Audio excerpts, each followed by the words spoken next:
इससे एक बात साफ ज़ाहिर होती है कि महाराष्ट्र और बिलखुसूस मुंबई में जो भारत का फाइनेंशियल कैपिटल है, वहाँ पर एक जंगल राज चल रहा है। और बड़े अफसोस के साथ ये बात कहना पड़ता है कि मुंबई की पुलिस जो अपने प्रोफेशनलिज्म के लिए पूरे भारत में मशहूर है, वहाँ पर इस तरह की हत्याएं हो रही हैं।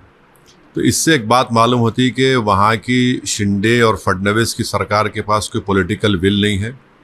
वो पुलिस को बंद करके रखे हैं, उनको काम करना नहीं दे रहे। और तीसरा ये है कि उनको सिर्फ इलेक्शन की फ़िक्र है।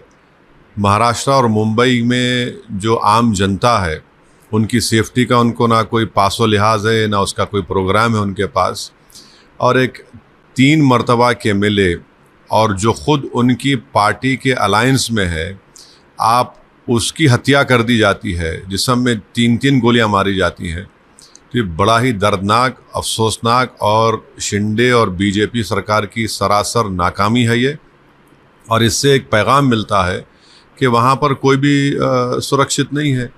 आप ये दूसरी हत्या हो गई है उनके अलायंस के पार्टनर की, जब आप अपने ही गुट के लोगों को नहीं बचा पा रहे हैं। और मालूम ही हो रहा है कि मरहूम एक्स MLA साहब ने, बाबा सिद्दीकी साहब ने लिख कर भी दिया था कि उनको थ्रेट है, तो उसके बावजूद भी उनको कोई सिक्योरिटी नहीं प्रोवाइड करे। तो ये कंप्लीट पॉलिटिकल फेलियर है, लॉ एंड ऑर्डर का फेलियर है और एक बहुत बड़ी कॉन्स्पिरेसी है।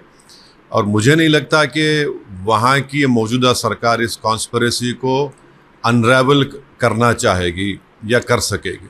सर, चुनाव होने हैं सूबे में, क्या उसके ताल्लुक से आपको कुछ दिख रहा है कि नहीं? इसको एक आदमी की तो जान चले गई, एक उनकी दोनों औलादें, उनका बाप, उनका बेटा और उनकी बेटी अपने वालिद से महरूम हो चुके हैं, वो यतीम हो गए हैं। तो आप चुनाव से ज़्यादा यह है कि वहाँ की सरकार ने पुलिस को कमज़ोर करके रख दिया, ख़ास तौर से मुंबई की पुलिस को, जो उनका प्रोफेशनलिज्म एक मशहूर था। वहाँ का इंटेलिजेंस का नेटवर्क लगता है कि बिल्कुल ख़त्म होकर रह गया। और चुनाव के सामने, ऐन चुनाव के सामने इस तरह की हत्या एक सीनियर लीडर की होती है, तो यकीनन इसका जनता, इसका खमियाजा वहाँ की सरकार को भुगतना पड़ेगा। मगर अफसोस ये कि खमियाजा आम जनता भुगत रही है कि उनको सिर्फ पॉलिटिकल मैनिपुलेशन, जोड़ तोड़ की राजनीति से शिंदे और फडणवीस की सरकार को मतलब है। वो अपनी जान को बचाने की फ़िक्र में है। उनको इस बात की फ़िक्र नहीं है कि वहाँ की जनता, वहाँ के लोग कितना अपने आप को अनसेफ महसूस करते हैं। तो यकीनन ये जनता, महाराष्ट्र की जनता इनको सबक सिखाएगी, क्योंकि इस तरह दिन कोई गाड़ी के करीब आकर 3-3 गोलियां चला देता है बाबा सिद्दीकी के ऊपर। और उन्होंने हालिया दिनों में मालूम हो रहा है कि उन्होंने लिख कर भी दिया था कि उनकी सिक्योरिटी में इजाफा किया जाए।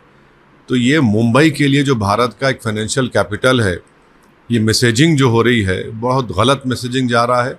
और इसकी पूरी ज़िम्मेदारी मेरी नज़र में वहाँ की सरकार पर आयद होती है। और यकीनन ये आने वाले चुनाव में लॉ एंड ऑर्डर का मसला और इनका सेलेक्टिव क़ानून का इस्तेमाल, या फिर आंखें बंद कर लेना उन लोगों के ख़िलाफ़ जो क़ानून अपने हाथ में लेते हैं, जो गाली देते हैं, जो हिंसा की बात करते हैं, जो धर्म संसद करके गा लेते हैं। कोई सरकार कोई काम ही नहीं कर रही, सिर्फ अपनी चमड़ी बचाने के लिए काम कर रहे हैं। तो यही हालात पैदा होने वाले हैं महाराष्ट्र में, और इसका खमियाजा भुगतना पड़ेगा विधानसभा के चुनाव।